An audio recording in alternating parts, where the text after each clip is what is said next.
What's going on, everybody? I'm Max Ralph. Seth Engle. Coming at you with a little bit of a quick picks today for our 1-0 podcast. Penn State plays Ohio at noon on Saturday, the home opener. A little bit of buzz in Happy Valley, even though it's Ohio. We'll get to that in a minute, but I think we haven't really taken a chance to kind of recap Purdue or anything that's happened this week so far. We'll talk about that just a little bit quickly. Seth, what stood out to you from this week after the Purdue game happened? I mean, I think what stands out most to me is not necessarily, a statistical category, but it was more about, the fight that Penn State had, the way Sean Clifford was able to battle back in that fourth quarter, despite the horrendous third quarter he had, which, included a trip to the locker room at one point. The coaching staff has been telling us the whole summer that depth is the biggest part of this roster. And we really saw that when Clifford went to the locker room. Drew Aller comes in, looks great, looks really good. So that's the big thing. And then we saw a bunch of rotations on defense, kind of hinted at what this, what Manny Diaz defensive scheme is really going to look like, where you have 22 guys potentially playing in a single quarter. Right. So it's really about depth and rotation. And I think that, it could be interesting to watch as we move forward. Yeah, the depth with what Manny Diaz is trying to do, I had mixed feelings about it in week one against Purdue, because in some regards I feel like if, you play 15 guys instead of 22, Purdue might not score 31 points. Potentially. But when you look at it from the scope of like a long-term view, well, now you've got guys like Jordan Vandenberg, Marquise Wilson. I'm trying to think of other names. Like all three safeties. They rotated in Amin Vanover. Like there's so many names that came in. Zay Durant, and Dennis Sutton. Now all those guys have some legit experience in a tough game. Right. So while the short-term goal it might seem a little questionable, at least for me. I understand what's happening here long term, but yeah, I think the biggest thing when I just look back on that is really the ability to come back from some not great football, especially from Sean. Yeah. His comments to me, or not to me, his comments to the media last night really stuck with me, because he was talking about Purdue, and he admitted he had a terrible third quarter and watched the film, came back and whatnot, but he was like, guys, this Purdue team was good. Like, we're just happy to get a win, and I think that's what a lot of people are kind of discounting about the win. Like, that team beat two different teams that were at the time ranked in the top 5. Yeah. When Michigan State and Iowa, and like Ross-Ade Stadium is a tough place to play. Like, it was rowdy last week. It's also week one, and I think especially for me going into it, I thought Purdue's pass game was going to be a lot worse than it turned out to be. Yeah. I didn't really know Charlie Jones like that. Yeah. The dude went off. 153 receiving yards and a touchdown. Aiden O'Connell is a good quarterback. Aiden O'Connell is a very good quarterback. He was on the money. And for all the shortcomings that we thought Penn State had in the pass rush, right. I just looked it up earlier. O'Connell's time to throw was only 2.3 seconds, which was the lowest in the Big Ten last week. Yeah. So, and that was James Franklin's whole thing when he was asked about, well, there were only 2 sacks in that game. One of them being on a cornerback blitz from Johnny Dixon.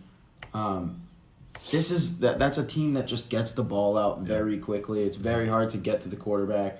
If you can put any pressure on the QB, that's saying something. It might not show up in the stat sheet as a sack, but if you're getting there, I think that it's a good sign for Penn State's edge. The defensive line, as a whole, kind of just those final 5 minutes really just flipped the switch. Really looked good. Yeah, that's the thing. There's a reason why Purdue has been able to upset teams so often the past few years, and it's because of the way Jeff Brom coaches that team. Yeah.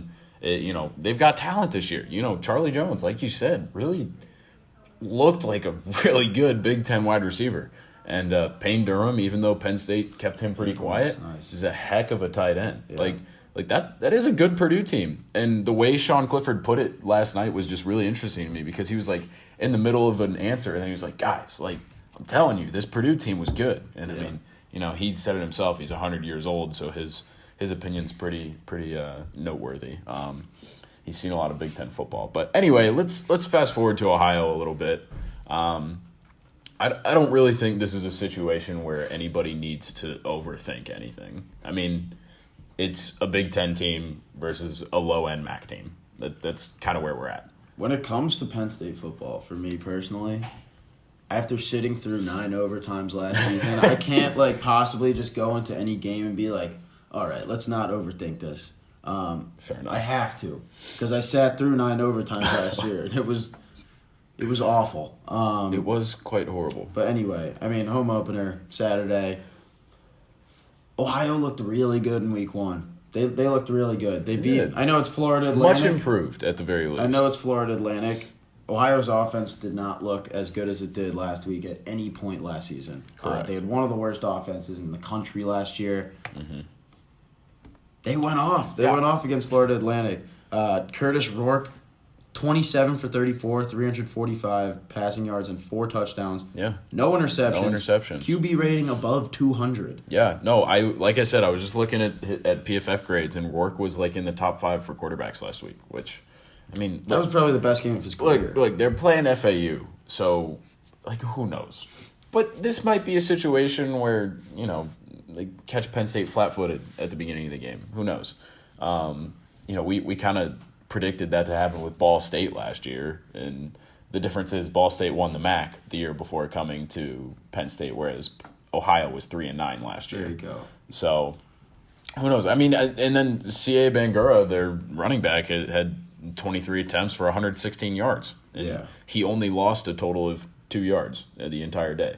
Yeah. So I mean, the big thing with Ohio last year was the fact that they just did not have a pass game at all. Curtis Rourke was not great. Right. They didn't really have a true number 1 receiver. Coming into this year, they're starting to define those positions. Mm-hmm. C.A. Bangura, as you mentioned, in the run game, they love throwing the football. They did it a lot last year. This year, it's really just a matter of whether they're actually able to throw the ball, which they did do in week 1. James Bostic, who used to play for Vanderbilt, last year played in 5 games with Ohio. Mm-hmm. He went on for 6 receptions for 136 receiving yards and a touchdown. Yeah. He brought in an average of 22 yards a reception, which is absurd. If he's able to do that, I mean, if Ohio is able to throw the ball, which could be a challenge when you take into account Penn State's secondary. The big thing is Penn State's secondary is a much different animal than FAU's secondary. Right. So I don't know. I mean, Ohio is honestly very clearly an improved team from a year ago, but this is one of those games. This is a tune-up game for Penn State. Yeah, I have to overthink it. Generally, I think Penn State will win. I think they'll win handily. Will they cover a 24.5-point spread? I can't say that for Penn State. You know what I mean? I can't possibly, because Penn State's always given these big spreads against the bad teams. Somehow they find a way to not cover. So I can't possibly say that that's the move. I mean, I feel fairly confident that they'll cover the 24.5-point spread, but I do think when you look at this game on a technical level, I think this is when at least offensively, this is you better run the ball or we're going down the same rabbit hole we had last year. Yeah. I expect Penn State to run the ball absurd amounts this week. And I think it could potentially take away from some of the scoring for Penn State. But I just don't really see the Ohio offense breaking through the Penn State defense, honestly. At least not that much. I expect the reserves to be in by the third quarter. End of the third quarter. Yeah, I mean, I think it should be a blowout. I think they'll win by more than 20. Yeah, I agree. Yeah, I mean, under 25. I don't know. If I was putting a score on it, I said 38-10, but I've only been close on a score prediction once in my life. Yeah. So, I don't know. It just shouldn't be an issue. But if it is, then we'll have a much more interesting podcast next week. So, yeah, that'll be interesting for sure. Certain things to look for in the game. If the reserves do come in by the third quarter, like you are anticipating here, who's in at quarterback? It's Drew. It's got to be Drew. It's Drew. It has to be. James Franklin wouldn't flat out say Drew's the backup again this week, but it's Drew. There's no way the way he played last week and everything that there is with the transfer portal. I mean, James Franklin's talked about it. There's a reason why they have to play guys because they don't want to lose guys. Like that's how it works these days. And you have a potentially generational quarterback sitting in your quarterback room. You're not going to play him over Sean Clifford. I'm not advocating for that, but like you got to play him as much as you can. Yeah, it's true. I'm confused why this is even like a discussion this week. Just given like his performance last week. Yeah, I mean, it was one drive. It was one drive. I know it was one drive, but it was his first drive, and it was in a tough road environment at Purdue. Yeah, like those two things, those are two like separate entities. Like whether you're actually able to like stay composed in that certain environment is one thing, and then actually like perform. Yeah, like no, the kid looked like a pro. Like, very impressive, very impressive. But again, like I think it'll be him. It sucks for Christian Veyer because we thought he would be. I genuinely feel bad for the guy because I thought he'd be a really good backup to Sean Clifford this year. Yeah, but you can't keep a guy like Aller on the bench for too long. But give me a score prediction. Score prediction, I had 35-14. So you see what I'm going with? I'm going with they're winning by more than 20.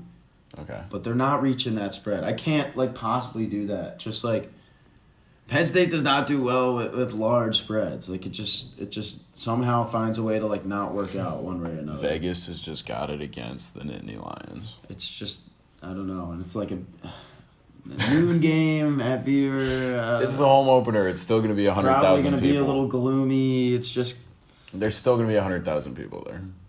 Yeah. All right. That's it for us. Thanks for watching. We'll see if our predictions come true or probably won't. But we'll recap this after. You'll hear from us after the game. Keep following along with us at collegian.psu.edu and on Twitter at 1&0pod and PSU Football. Peace.